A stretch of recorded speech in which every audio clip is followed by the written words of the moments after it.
Buenas noches. Buenas noches. Damos comienzo al acto de presentación del libro Antonio Corujo, Siglos de Arena y Sal, escrito por Gregorio Cabrera y prologado por Saúl García, que edita el Departamento de Publicaciones de la Fundación César Manrique dentro de su colección Islas de Memoria. El autor del libro y el prologuista mantendrán una conversación en torno al mismo y sobre la figura de Antonio Corujo Tejera.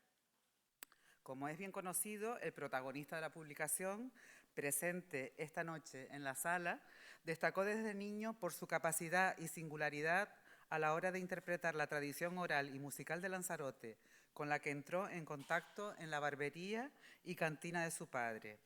En los años 80 del siglo pasado desempeñó una de sus grandes aportaciones al conocimiento de la cultura popular lanzaroteña con la difusión de las coplas de Víctor Fernández el Salinero, a quien escuchó por primera vez en su infancia.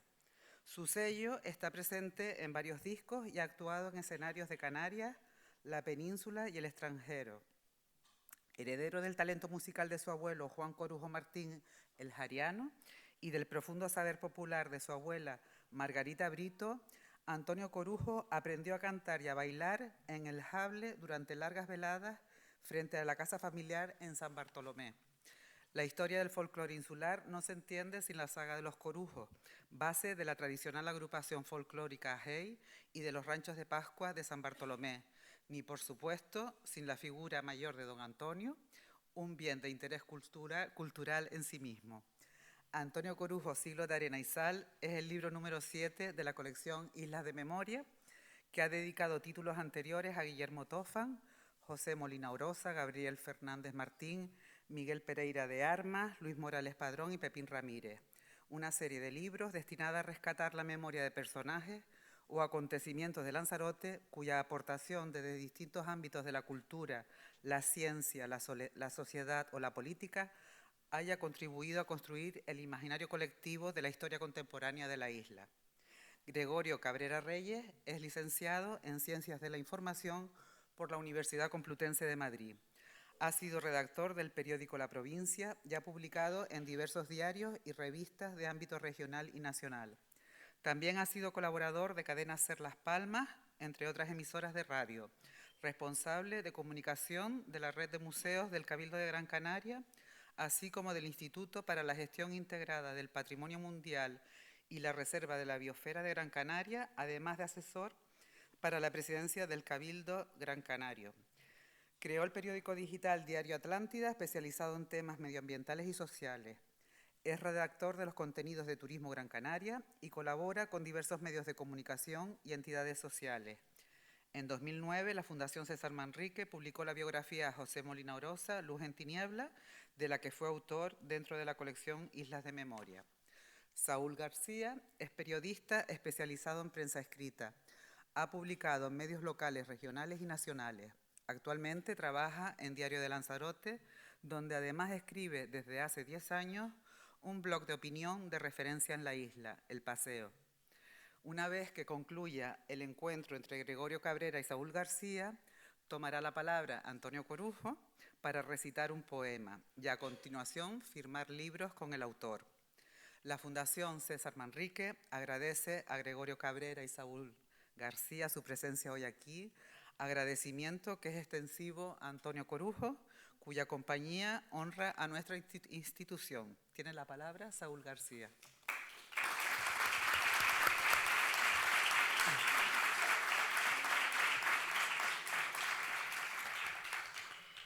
Gracias, Visi. Gracias por venir. Buenas tardes.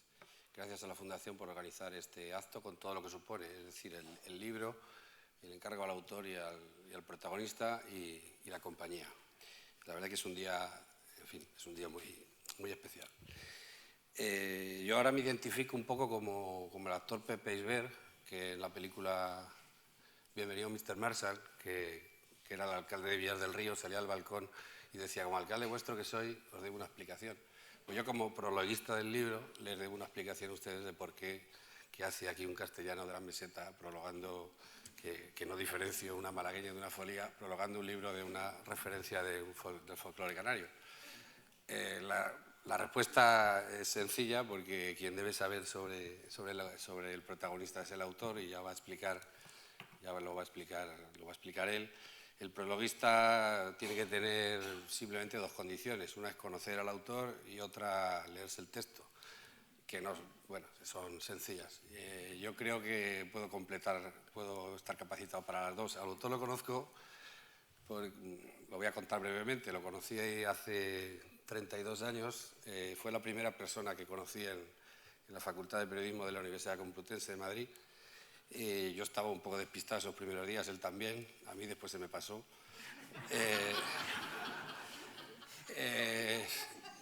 Él tenía una pinta extraña porque llevaba la camisa del revés y tenía los pelos así que parecía el sexto de los Jackson 5.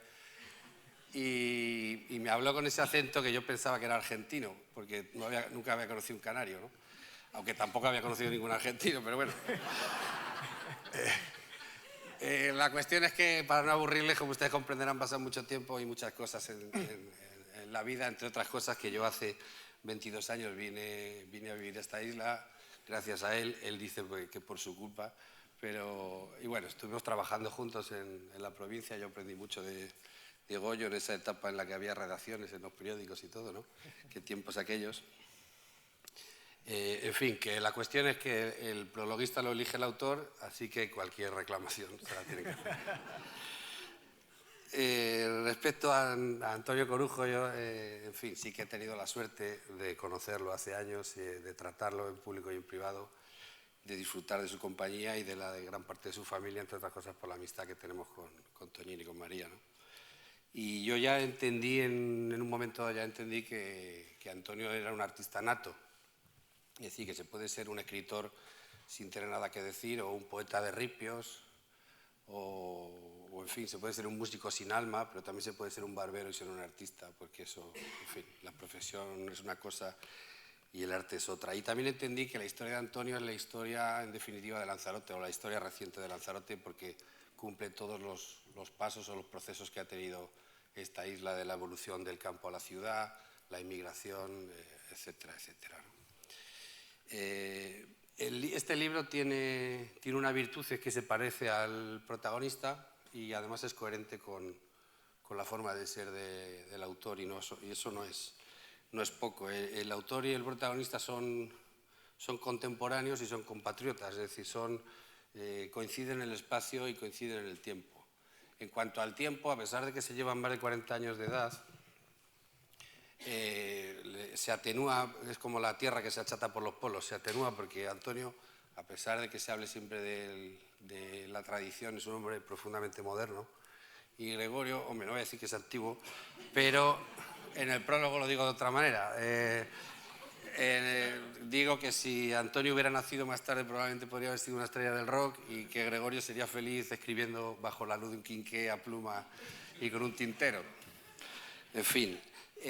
Cuando digo que coinciden también en el espacio, es evidente que coinciden en el espacio físico, y también coinciden en un espacio mítico de Lanzarote, es decir, el que tiene, digamos, la tradición, el patrimonio inmaterial de lo oral, en fin, el Lanzarote, la idiosincrasia lanzaroteña. Son dos personas genuinas, auténticas, que se explican y se entienden desde esta isla, que no serían las mismas si hubieran nacido en otro lugar. Y esas salinas a las que canta también Antonio son las mismas salinas en las que trabajó la familia de Gregorio. Es decir, que los dos, por así decirlo, reciben la misma frecuencia y emiten en una misma frecuencia que no todo el mundo la entiende, pero entre ellos se reconocen, ¿no?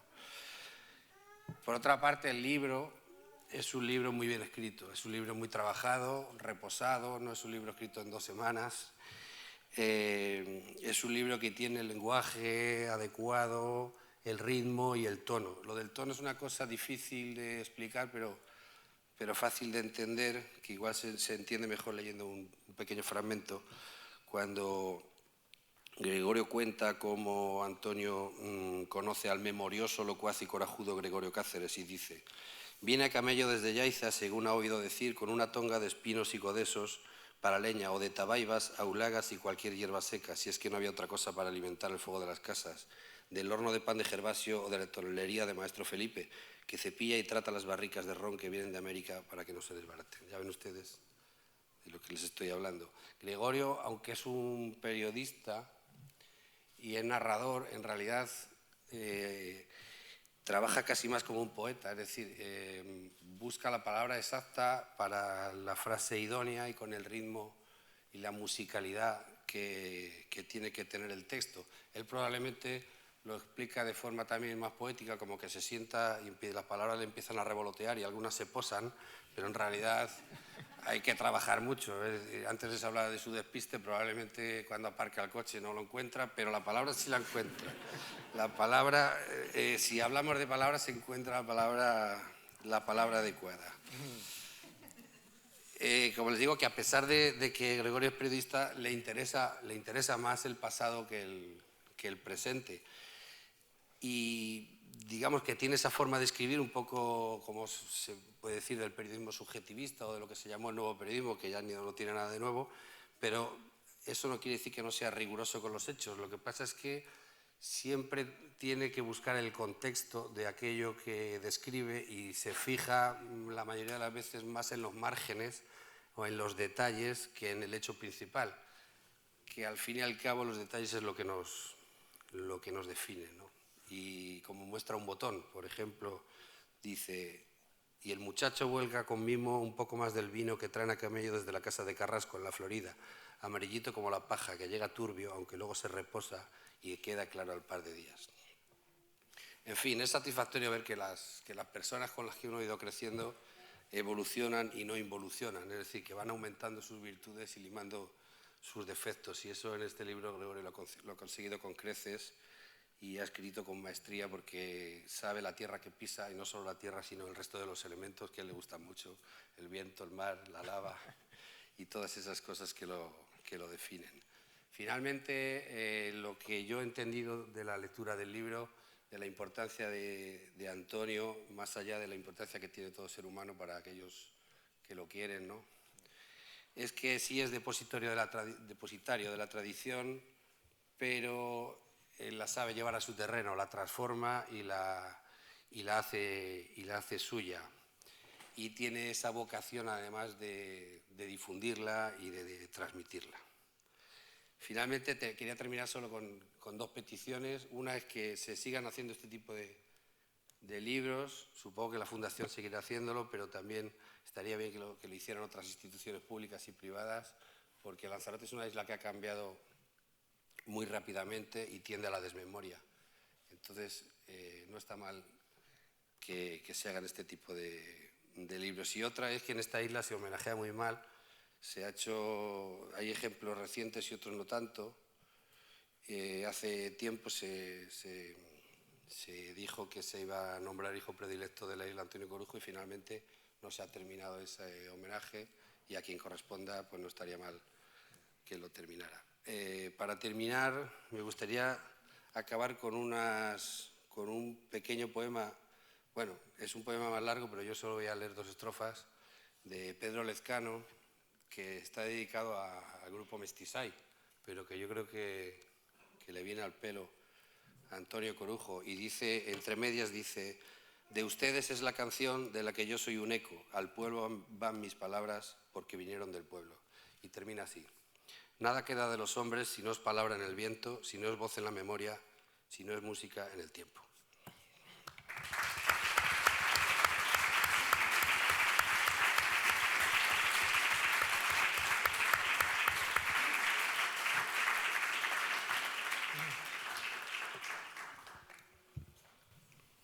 Pues qué decir ahora, ¿no? Muchas gracias, Saúl. Me gusta que esa interpelación que haces a mi visión poética a la hora de afrontar la escritura. En el periódico La Provincia, sin desvelar nombres, había algún redactor jefe que me llamaba el poeta de manera totalmente despectiva y con una intención clara de que alguien en el piso de arriba me pusiera de patitas en la calle, pero bueno, menos mal que tenía algún benefactor que otro. Escuchando a Saúl habrán visto lo fácil que era elegir al prologuista, y es más probable que haya reclamaciones al libro, si las hubiera, que al prólogo, que es algo impecable. Lo que pasa es que le tengo que reprochar que sí le pedí que el prólogo no fuera en exceso brillante y lo ha sido. Pero bueno, menos mal que luego la historia es muy buena porque la protagoniza Antonio. Pero entonces la verdad es que es como echar a perder un buen cherne, es casi imposible. Muy mal chef hay que ser. Y sí, 32 años para mí es emotivo estar aquí al lado de Saúl, que él sí que ha evolucionado y sigo aprendiendo de amigos y amigas como él. Fue un honor para mí también que él me eligiera para hacer el prólogo del libro de Pepín, un gran libro. Y aquí estamos. Y a mí la verdad es que los que me conocen saben que me cuesta bastante hablar en público, pero hay ocasiones de las que uno no se puede escapar. Y de hecho es un orgullo estar aquí esta noche para hablar de Antonio Corujo, básicamente, ¿no? Y entonces yo les voy a leer unas pequeñas notas que tenía aquí, porque no quería que se me quedaran en el tintero ideas importantes que no quería dejar pasar, que se cerrara esta noche y no haberlas dicho. Y si divago y me pierdo en lo poético, no las digo. Entonces quería decir que hay cosas que pasan y desaparecen de la memoria, y hay otros acontecimientos que permanecen para siempre en ella.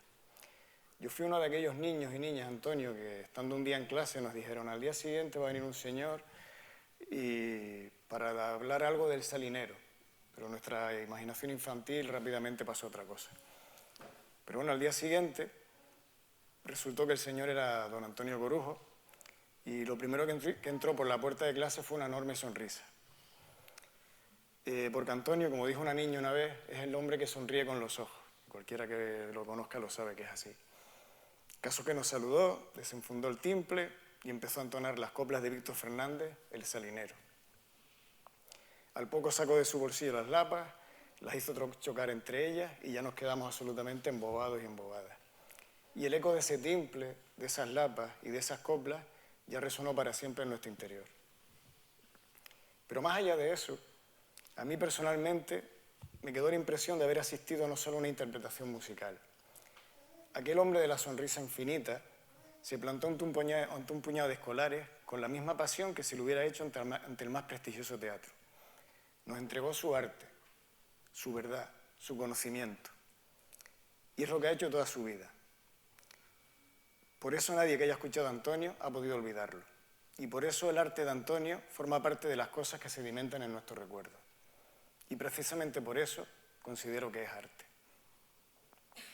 Esta impresión debió parecerse bastante a la que sintieron los hombres que estaban en la barbería y cantina de su padre, Domingo, en San Bartolomé, aquel lejano día que el pequeño Antonillo se arrancó a cantar y los dejó a todos con la boca abierta, antes de regresar al ver, oír y callar, que era la orden que le imponía su padre mientras servía vasitos de vino de la Florida o cogía la brocha para echar espuma en los rostros de quienes iban a ser afeitados. Porque Antonio, en definitiva, es un artista porque deja huella, y también porque es incapaz de interpretar algo que no sienta como propio, y porque quiebra los límites del tiempo. Mientras veía, oía y callaba, acumulaba en su interior un saber centenario que ha seguido entregándonos a su modo y manera, como hizo aquella vez en nuestra clase o aquella vez en la cantina. En fin, con estos antecedentes es fácil imaginar lo que ha supuesto para mí tener la ocasión de contar la historia de Antonio, o de acercarnos, al menos humildemente, a su gran universo humano y artístico. Por eso en este momento debo agradecer, por supuesto, la confianza de la Fundación César Manrique, que son reincidentes, pues ya escribí el libro de José Molino Rosa, en esta colección Islas de Memoria. Le quiero agradecer a Fernando y a Carla también la minuciosa labor de edición que han hecho para convertir esta olivina en bruto y recubierta de algo de ceniza en un objeto bien pulido. Pero sobre todo le quiero agradecer a Antonio su tiempo y la sabiduría que ha compartido conmigo en múltiples ocasiones. Y quiero agradecerte, Antonio, sobre todo tu paciencia, porque los periodistas, parte de nuestra profesión es ser pesados para cuando queremos contar una historia, y máxime cuando se trata de una tan intensa, extensa e interesante y poliédrica como la tuya. Las primeras entrevistas las intentamos hacer en su peluquería, pero siempre se veían interrumpidas por clientes, por el trasiego de personas que simplemente iban a saludarle, a conversar de los temas más variopintos. muchas veces de índole musical, porque las barberías de Antonio han sido siempre barberías cultas, como dijo el escritor Francisco Tarajano. Así que rápidamente nos dimos cuenta los dos que teníamos que buscar en otros espacios. Así que las conversaciones se trasladaron a las mesas, y sobre todo a las sobremesas, de bares y restaurantes de San Bartolomé, El Golfo, Femés, donde salió a flote, por ejemplo, que Antonio le cortó el pelo al escritor Rafael Arozarena, el autor de Mararía. Y recordamos que en el tiempo que permaneció en lo alto de la atalaya de Femés sufrió todo tipo de visiones, y hasta se imaginó que la isla de lobos era comida, y la chascó en el aire, porque solo se alimentaba de higos porretos y de vino. Como dijo Antonio, ese hombre vivió porque tenía que vivir. Y menos mal. Las palabras, en fin, fluían igual que los vinos blancos, herederos de aquellos vinos que servía Antonio cuando era chiquillo. Antonio solía terminar en aquellos bares y restaurantes enhebrando una copla, una seguidilla, un poema tras otro. Total, que siempre se nos juntaba una nube de gente alrededor y esto no era lo mejor para la conversación ni para las grabaciones, pero era la mejor demostración de que donde está Antonio está el escenario. Y es curioso porque esto es algo en lo que coinciden muchos de los testimonios que hemos recabado para este acercamiento a Antonio, ¿no? Por ejemplo, el escritor majorero Marcos Hormiga, que es tan literario que vive en un piso de la calle Poeta Tomás Morales de Las Palmas de Gran Canaria, dice: Antonio crea pies juntillas en lo que hace, y el convencimiento es la mitad de un declamador, y él entrega el alma. O el timplista que todos conocemos, Domingo Rodríguez, el Colorado, que me contó, por cierto, que cuando conoció a Toñín casi acaban a piñas y luego acabaron perrandeando. Él podrá corroborarlo, ¿no? Confirmado. Bueno, el Colorado nos comentó, dice: me maravilló su personalidad, el convencimiento. Antonio impone, tiene algo que atrapa, que impresiona, tiene luz, es hipnótico. Estas personas, continuó diciendo el Colorado, se crecen porque están seguros de lo que van a transmitir y de que lo que van a decir es la verdad. Y eso, remata el Colorado, es el artista.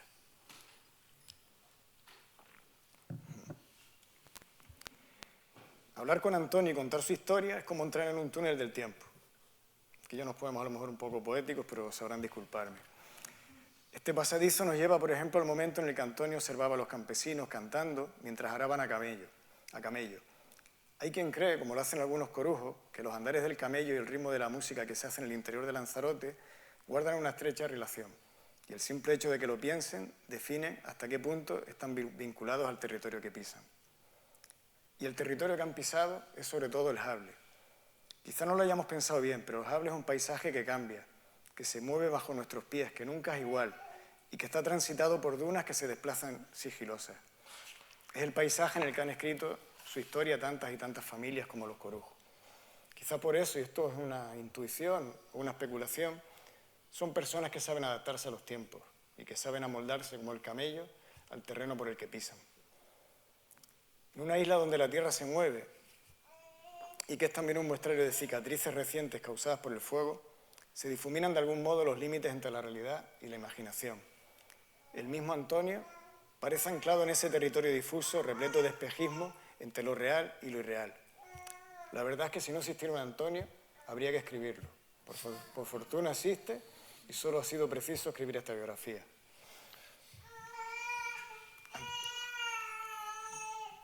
Esa es Valeria. Antonio Corujo ha sido plenamente consciente en todo momento de que las cosas cambian a su alrededor. Sin embargo, el que no cambia es él. Es el faro que permanece en su sitio mientras se suceden mareas, calmas y tempestades.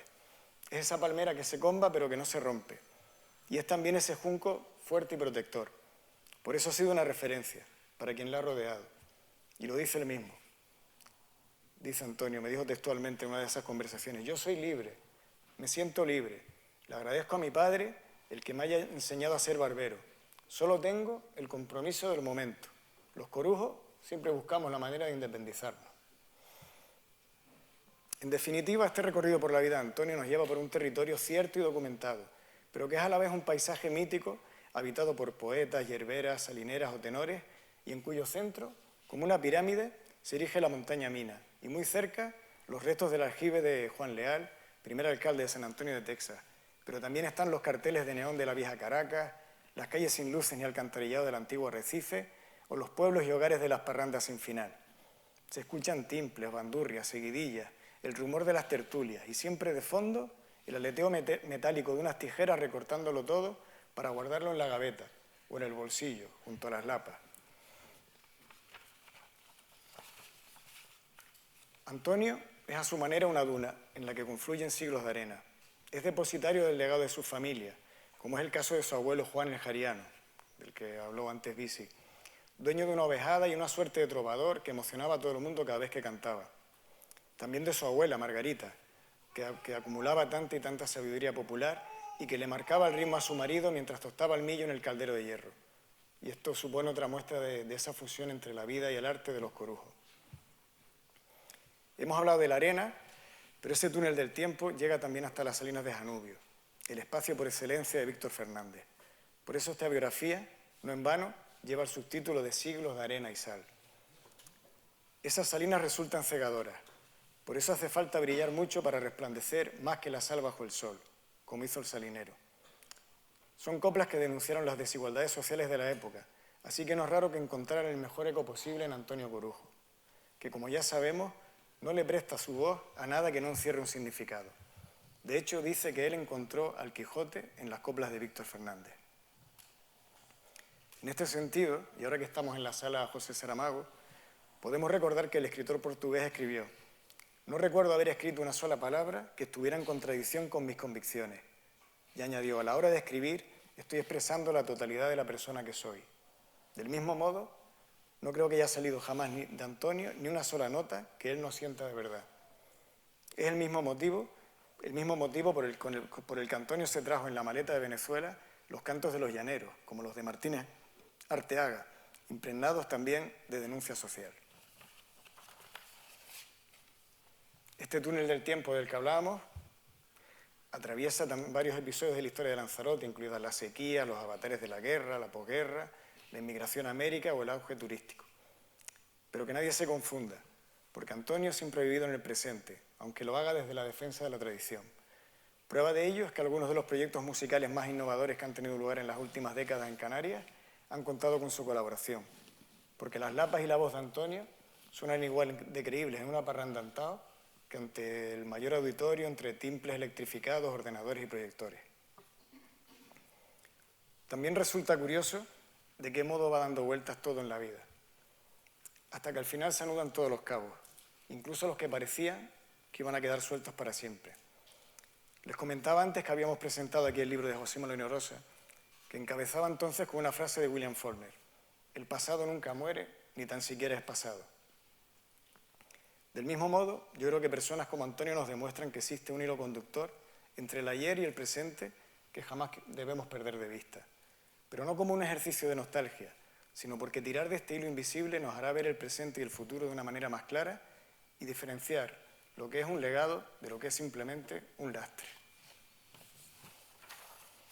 Ya para ir terminando, me gustaría ahora hablar un poco del proceso de escritura, porque cuando uno se enfrenta a un texto sobre alguien, y lo digo por experiencia como periodista, es frecuente que el personaje, suele ocurrir a veces, se te cae a trozos, según lo estás manejando, ¿no? Y que lo que creías un gran reportaje se convierta en un artículo destinado a perderse entre las páginas de los periódicos y revistas. Con Antonio, evidentemente, sucede justamente lo contrario. Es imposible tratar con Antonio Corujo y no sentirse encandilado por su visión de la vida. Sirva como ejemplo que he aprendido que se puede ser a la vez tremendamente humilde y absolutamente orgulloso. Mi intención ha sido simplemente transmitir parte de ese conocimiento y de esa particular manera de estar en el mundo. Creemos que dejamos nuestra huella sobre el jable, pero es el jable el que deja nuestra huella en nosotros. Y del mismo modo, es imposible andar por el jable sin llevarnos algo de arena en los zapatos. Decía uno de esos viejos que entraba a diario en la cantina y barbería de su padre que la vida no es más que un suspiro, dicho así. Sin embargo, no es lo mismo dejarse llevar por el río de la existencia que respirar profundamente, llenar las velas con todos los vientos y cantar, como ha hecho Antonio. Hablando de vientos, existe en Las Breñas, el pueblo natal del salinero, y de parte de mi familia, una cueva a la que llaman Cueva del Viento, o del Diablo, según las referencias. El científico francés René Verneau y su ayudante entraron en ella para descubrir si, como se decía, La cavidad conectaba con Timanfaya. Casi se perdieron en el intento y hasta les dieron por muertos. Yo también me perdí a veces a la hora de escribir este libro. Menos mal que tuve siempre a mano la antorcha de todas las personas que han aportado su visión a este texto, desde familiares y amigos a gente del arte y de la música de toda Canarias. Y finalmente surgió este libro. Y lo hizo en la mesa de la cocina de nuestra casa en La Isleta, porque yo vivo desde hace años en Las Palmas de Gran Canaria, y ahí se cocinó literalmente este texto, porque era la mesa más grande que tenemos en casa y donde únicamente podía desplegar cómodamente todos los apuntes, cientos de folios, recortes de prensa y fotografías, para ir configurando los distintos capítulos y que había que recoger rápidamente antes de que llegaran Diego y Ágata del colegio, porque si no este libro no existiría. Y allí, como pájaros podríamos decir, ¿no, Saúl? Se fueron posando las palabras. Y allí nos plantamos mis fantasmas y yo, día tras día, intentando que las palabras se posaran de manera más o menos ordenada sobre esa mesa de cocina y tratando también de no asustarla con los espectros habituales de quien se enfrenta a la página en blanco. Fantasmas agitados además por la responsabilidad de escribir sobre otra persona, y en este caso alguien de la talla de Antonio Corujo. Tenía un compañero de trabajo en el periódico que me confesó un día que dejó de escribir porque cada texto le suponía un esfuerzo enorme, hasta que no pudo más y le pidió al director que le traspasaran al departamento de diseño. La verdad es que para uno también completar un párrafo es como llegar a una orilla, pero encima de inmediato hay que regresar al océano y nadar desesperadamente hacia el siguiente párrafo en busca de una isla que ni tan siquiera existe y que es una especie de San Borondón, es decir, un islote imaginario que has creído ver entre las brumas y que persigues para comprobar su existencia. En este caso, la ruta a seguir estaba clara gracias a la gran verdad que habita en Antonio Corujo. Su autenticidad me salvó de todas las tormentas. Creo que finalmente, si agitáramos este libro, se desprenderían la arena y el jable que hay en él, porque es el material del que está hecha la historia de Lanzarote y parte de la biografía de Antonio Corujo. Me despido, si me permiten, amarrado a un noray de la familia y de la amistad, porque también uno hablando con personas como Antonio, él siempre pone por delante a su familia y a la amistad, entonces es algo que te lo recuerda constantemente. Por eso este libro está dedicado a Fina y Marcial, Puerto de Partida, a Diego y Ágata, a los 7 mares, y a Ana, cartas de navegación a todos los destinos posibles, y a todos los amigos y amigas y familiares que están aquí esta noche en este día de celebración. Y finalmente voy a tomar prestadas unas palabras que también forman parte ya de la banda sonora de Lanzarote, son palabras de Antonio, por supuesto. Estamos, que no es poco, y nos seguimos mirando. Antonio, muchas gracias.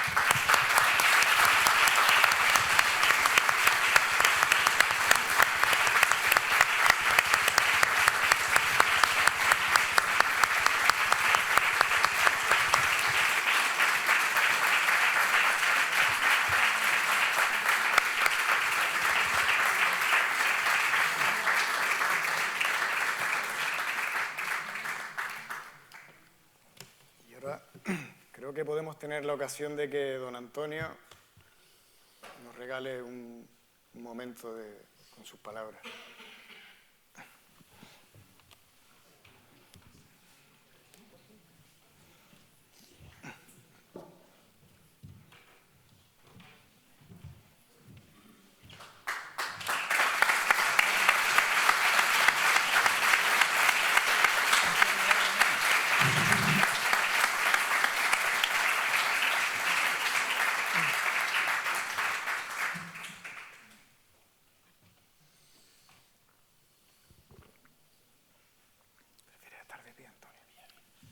Lanzarote, la isla extraña, la del fuego en sus montañas y en la amistad de su gente. Es un lugar diferente a todo lo conocido, un arrecife dormido que arrulla un mar transparente. Es una ola caliente que lleva la lava a flote para unir a Lanzarote desde el río a Pechiguera, con jerias, playas, palmeras, sus pueblos de verde y blanco, como ese abrazo franco de la Parra y la Tunera. Es bobo en la carretera que el viento fuerte lo dobló y que parece vencido y regresa más erguido después que el viento pasó. Es canto de pescador que a la noche la taladra cuando boga en su barquillo. Es en Tellice timplillo y en San Bartolomé guitarra, y es con jugo de la Parra que acompaña su estribillo. Es un charco y es castillo que luchó con el corsario y vivirá como Hilario abandonado a su suerte y preferirá la muerte a dejar de ser canario. Es un campo hospitalario que cultiva corazones y lo entrega a borbotones en un apretón de mano. Al ser tierra de secano necesita del relente y las gotas de la frente que recibe del cristiano. Eligida por Vulcano para llenarla de agujeros, tiene jameos, hervideros, golfos, salinas y cuevas. Más lo que uno se lleva, además de estas bellezas, es la grandeza y nobleza de un palpitar sincero que se entrega por entero y no puedes olvidar el que te da al abrazar un amigo conejero.